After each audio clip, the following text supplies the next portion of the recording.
Hello guys, welcome back to the channel. So time for the second video of the day, which is going to be, second video I'm recording today, which is going to be the 2.5 inch lift kit going on. I'm not going to record all four corners, I'm just going to record front and back on one side, otherwise the video will be too long. These are a fairly simple install, you've just got to be careful, and I'll show you why in a minute.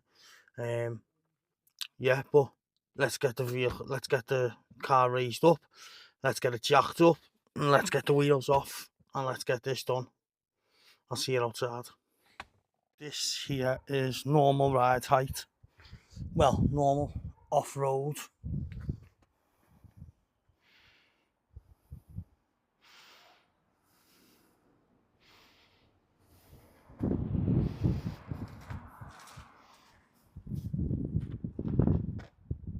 It's a gap in that back wheel there. That's what it looks like in a minute. So the car's up, but before I put them on, I thought I'd show you what we're dealing with. So let me just flip you around. This is what we're dealing with, and this is all you need to do anything from a 1 to, I think it's a 3.5 or 4 inch lift. This is the old one. As you can see, it's quite a bit bigger than the new one. So all these do is trick the computer and the suspension into thinking they're a lower setting. So it lifts it up 2.5 inches. So there you go. Right, let me show you what we're doing. So what we are looking at is your ride height sensor, which is just here. You're not changing the plastic bit, you're just changing this rubber bit. So the bottom's there and the top is just up here inside the upper control arm. So we get a bit of lubricating spray on.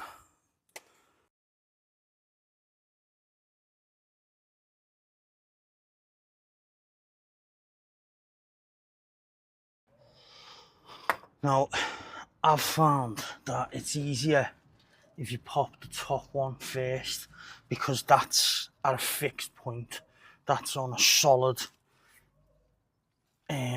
little bar sticking out, whereas the bottom is attached to the plastic part, so you've got more chance of breaking that one. So if you pop the top one first, it gives you more wiggle room working on the bottom one. I have got a trim removal tool somewhere, but for the life of me I just can't find it. So a screwdriver is what we're working with, and let's hope I don't break nothing. There we go, that's that off. And then the bottom one, just put your thumb on the bar sticking through. Oh, even better, give me 1 sec.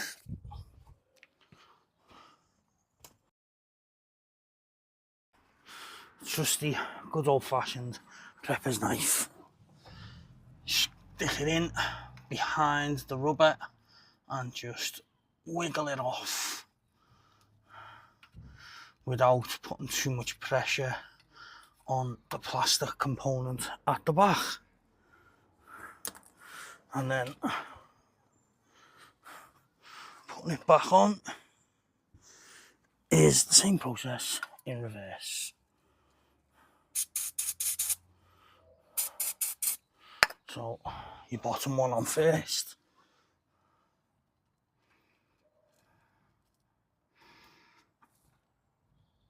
Takes a little bit, that's why you need some WD on it, or any lubricating spray you choose. And then you've got a bit more play then if you do the bottom one first, to get the top one in position, and then it's just a case of applying pressure once you've got it located, which I can't seem to do. There it is.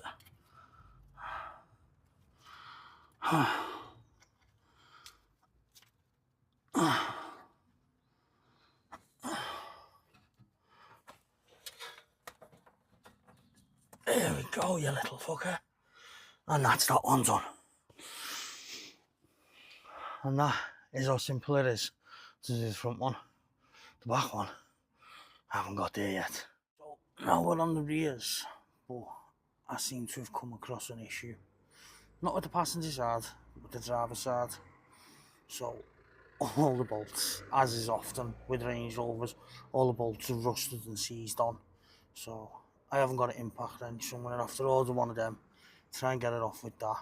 If not, I'm going to have to get someone to come out and cut it off, which I'm not bothered anyway. I've got new bolts on order and I'm throwing new wheels on anyway, so it makes no never mind.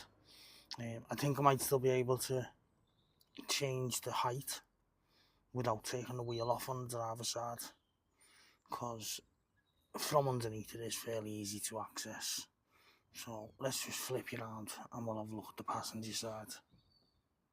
Here we are on the passenger side rear, and before anyone mentions it, I know all my control arms need changing, they're on order. There is the rubber, what we need to change. So I think on the driver's side I should be able to get it from underneath fairly easily. So with these, it's the same process. Spray them with lubricating fluid, and then you literally get your top one off first. There we go, that was nice and easy. And then, like I said before, you've got more wiggle room to get the bottom one off. Let me just get you set up on the camera stand. There we go. So we'll just get a little bit more lube on that bottom one.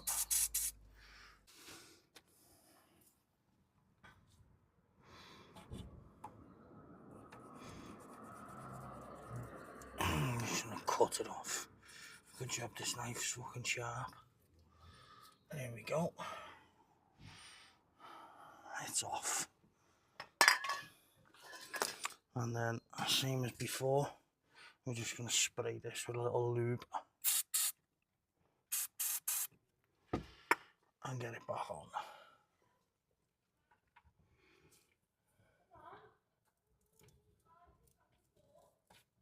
Bottom is on. Top is almost on. Get on, you bitch. There we go. So that's all I'm going to record doing this for now, because the other side's going to be a pain in the ass because I can't get the wheel off, but I want to get it on. I'll cut this here and then we'll just do the last bit of the video once all four are on. I've test fitted the new 19s, they're fine, I don't need spacers, but they're going to have to come off, and the 20s are going to have to go back on until I can get that rear wheel off. Season is there. Right, let's see if this mic has actually worked properly now. I'm in the car, you're what, 6 meters away from me. Let's see if we can get the suspension leveled now.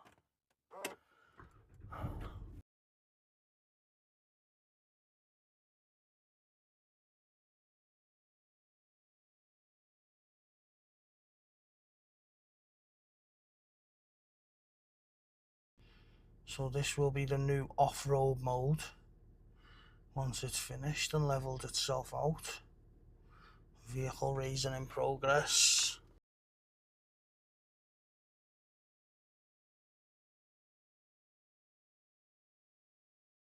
Still raising. Off-road mode. Now, I want to get out and have a look at that.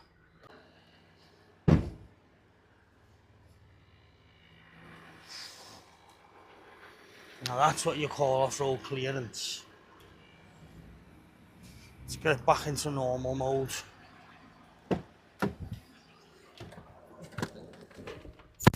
Right, let's go back down. Normal height selected.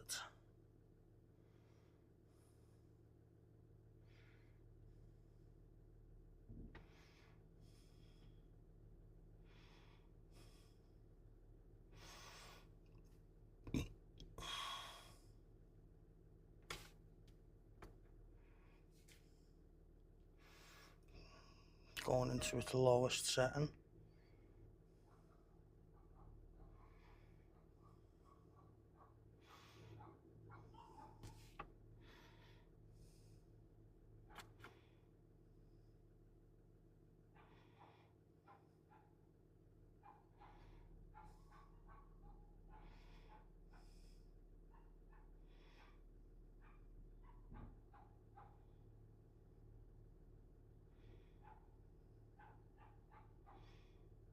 That is access mode, that's the lowest one.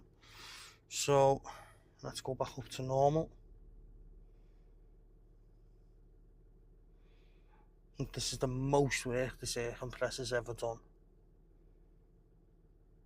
And it's fairly quiet, considering it's only a crappy Chinese one what they've put in. I've expected to hear it whirling around.